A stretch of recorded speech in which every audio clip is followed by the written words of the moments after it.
Students, आज हम पढ़ रहे हैं क्लास 7th में हिंदी, जिसमें हमारा पार्ट 3 है प्रायश्चित। इस कहानी में हमें एक 14 वर्ष की बालिका और बिल्ली के बारे में हम कहानी पढ़ेंगे। तो यह कहानी बहुत अच्छी है। अगर कबरी बिल्ली घर भर में किसी से प्रेम करती थी तो वह किससे करती थी? रामू की बहू से। और रामू की बहू सबसे ज़्यादा घृणा मतलब सबसे ज़्यादा बेकार उसे कौन लगती थी? कबरी बिल्ली। रामू की बहू 2 महीने पहले मायके में पहली बार ससुराल आई थी। और वह क्या थी? पति को प्यारी और सास की दुलारी 14 वर्ष की बालिका थी। भंडार गृह की चाबी उसकी करधनी में कमर में लटकने लगी। नौकरों पर उसका हुक्म चलने लगा और राम की बहू से सब कुछ। सास जी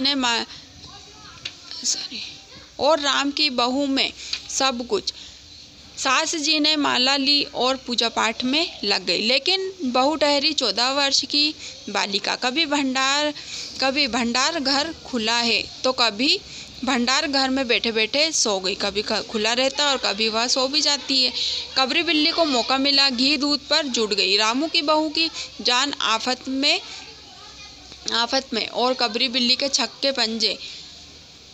रामू की बहू हांडी में घी रखते रखते उग गई। मतलब बहुत उसे अच्छा नहीं लगता था, जैसे अपन किसी काम कर बोर हो जाते हैं, उगना वही।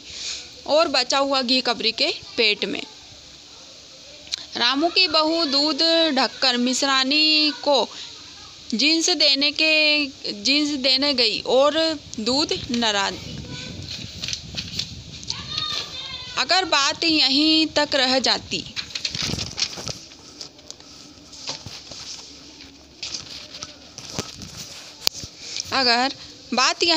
जाती तो भी बुरा नहीं था। कबरी बिल्ली रामू की बहू से कुछ ऐसा परख गई कि रामू की बहू के लिए खाना पीना दुश्वार। रामू की बहू ने कमरे में खीर से भरी कटोरी पहुंची और रामू जब तक आए तब तक कटोरी साफ चटी हुई। बाजार से मलाई आई और जब तक रामू की बहू ने पान लगाया और मलाई गायब।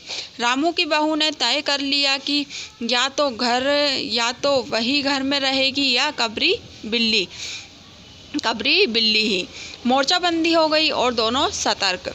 बिल्ली फंसाने का कटघरा आया। उसमें दूध, मलाई, चूहे और बिल्ली का स्वादिष्ट रखने वाले विविध प्रकार के व्यंजन रखे गए। लेकिन बिल्ली ने उधर निगाह तक नहीं डाली। इधर कबरी बिल्ली ने सरगर्मी दिखाई और अभी तक वह जो थी बिल्ली रामू की बहू से डरती थी, पर अब वह साथ लग गई थी। पहले वह डरती थी रामू की बहू से, लेकिन अब वह डरती नहीं है, उसका सामना कर लेती है। लेकिन इतने फासले पर भी रामू की बहू उसको हाथ न लगा सकी। कबरी के हौसले बढ़ जाने से रामू की बहू को घर में रहना मुश्किल हो गया। उसे मिलती थी सास की मीठी झिड़कियाँ।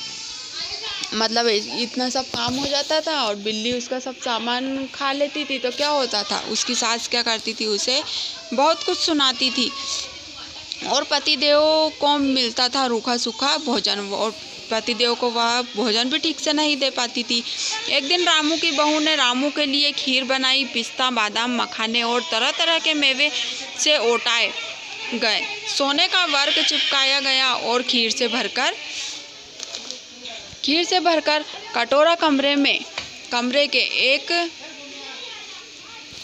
कटोरा कमरे के एक ऐसे ऊंचे ताक पर रखा गया जहां बिल्ली न पहुंच सके। रामू की बहू इसके बाद पान लगाने लग गई। उधर कमरे में बिल्ली आई। ताक के नीचे खड़े होकर उसने ऊपर कटोरे की ओर देखा। सूंघा माल अच्छा था। ताक की ऊंचाई अंदाजी और देखा कि रामू की बहू पान लगा रही है। पान लगाकर रामू की बहू सास जी को पान देने चली गई तो कबरी बिल्ली ने छलांग मारी। पंजा कटोरे में लगा और कटोरा झनझनाहट की आवाज के साथ फर्श पर गिर गया। आवाज रामू की बहू के कान में पहुंची। सास के सामने पान फेंककर वह दौड़ी। क्या देखती है कि फूल सा कटोरा टुकड़े टुकड़े खीर फर्श पर और बिल्ली डटकर खीर उड़ा रही है। रामू की बहू को देखते ही कबरी बिल्ली चंपत। रामू की बहू पर खून सवार हो गया था। न रहे बांस न बजे बांसुरी, ये एक कहावत है। रामू की बहू ने कबरी की हत्या पर कमर कस ली। अब रामू की बहू सोचने लगी कि अब तो मुझे क्या करना है, कबरी बिल्ली की हत्या ही करना, उसे मार दूंगी। रात भर उसे नींद नहीं आई। किस दांव से कबरी पर वार किया जाए कि वह फिर जिंदा न बचे। पड़े पड़े वह यही सोचती रही। सुबह हुई और वह देखती है कि कबरी देहरी पर बैठी बड़े प्रेम से उसे ताक रही थी। रामू की बहू ने कुछ सोचा, उसके बाद मुस्कुराती हुई उठी।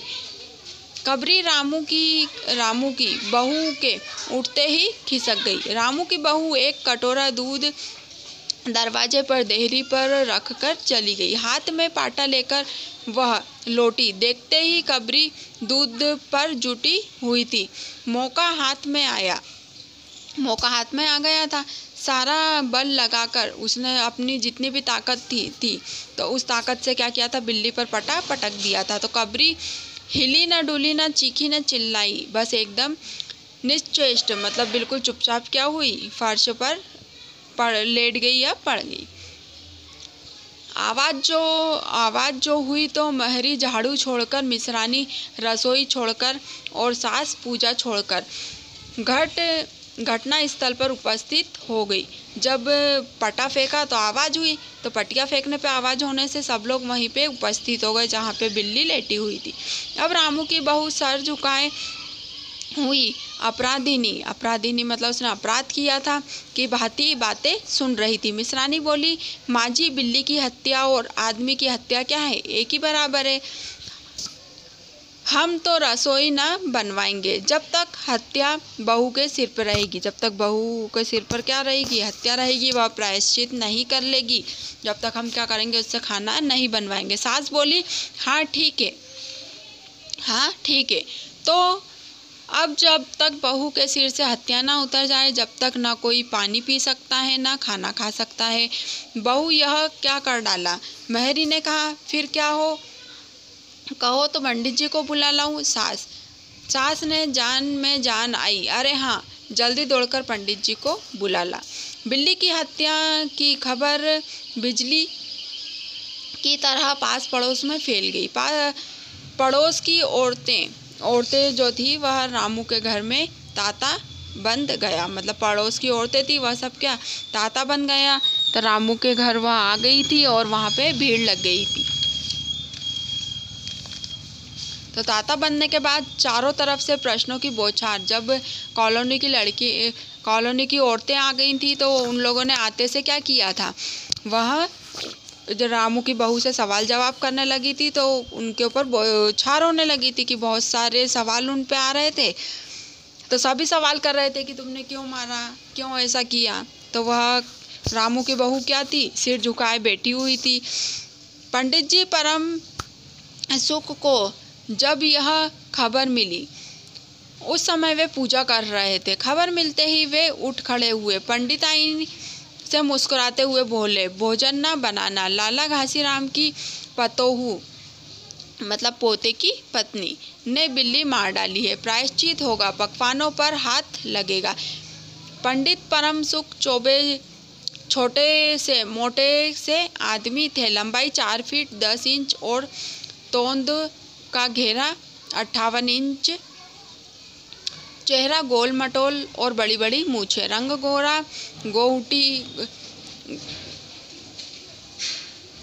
गोखुरी चोटी कमर तक पहुंची हुई। कहा जाता है कि मथुरा में जब पंसेरी खुराक वाले पंडितों को ढूंढा जाता है तो पंडित परम सुख को उस लिस्ट में प्रथम स्थान दिया जाता। मतलब वो पंडित जी क्या थे, बहुत माने हुए थे। तो जब भी वहाँ पे बात निकलती थी तो सबसे पहले किसका नाम आता था, मथुरा में वही पंडित जी का। पंडित परम सुख पहुँचे और कोरमपुरा पंचायत बैठी। सास जी मिश्रानी किस्नू की माँ छुन्नू की दादी और पंडित जी परम सुख, बाकी स्त्रियां बहू जितनी भी स्त्रियां बहू थी वह सब सहानुभूति प्रकट कर रही थी। किस्नू की माँ ने कहा, पंडित जी, बिल्ली की हत्या करने से कौन सा नरक मिलता है? पंडित सद्गुरु ने पत्र देखते हुए कहा कि बिल्ली की हत्या अकेले में तो नरक का नाम नहीं बताया जा सकता है। वह मुहूर्त ही मालूम हो जब बिल्ली की हत्या हुई हो तो नरक का पता चल सकता है। मतलब ऐसे अपन सोचेंगे कि बिल्ली की हत्या करने से कौन सा पाप मिलेगा, तो वह नहीं। लेकिन अगर हमें समय मालूम है, उसका मुहूर्त मालूम है, तो हम यह पता लगा सकते हैं। तो वह बोलती है कि यही कोई 7 बजे। मिश्रानी क्या कहती है कि 7 बजे। पंडित परम सुख ने पन्ने के पत्र, जो उनके पास पत्री रखी हुई थी, उसके पन्ने उलटे अक्षरों पर उंगलियां चलाई, माथे पर हाथ लगाया और कुछ सोचा। चेहरे पर धुंधलापन आया, माथे पर बल पड़े, नाक सिकोड़ी और स्वर गंभीर हो गया। हरे कृष्ण, बड़ा बुरा हुआ। प्रातःकाल ब्रह्म मुहूर्त में बिल्ली की हत्या घोर कुंभिपाक नरक का पाप है। रामू की माँ, यह तो बड़ा ही बुरा हुआ।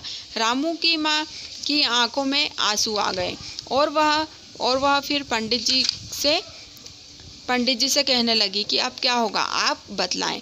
पंडित परमसुख मुस्कुराए और रामू की माँ से कहा कि चिंता की कोई बात नहीं है। हम पुरोहित फिर कौन दिन के लिए हैं। इसी मतलब वो बोलते हैं कि आपको कोई घबराने की बात नहीं है, हम जो पुरोहित हैं किस दिन काम आएंगे, इसी दिन के लिए हम। शास्त्रों में प्रायश्चित का विधान है, सो प्रायश्चित से सब कुछ ठीक हो जाएगा। रामू की माँ ने कहा, पंडित जी, इसलिए तो आपको बुलाया है, अब आगे बताइए कि हमें क्या करना है।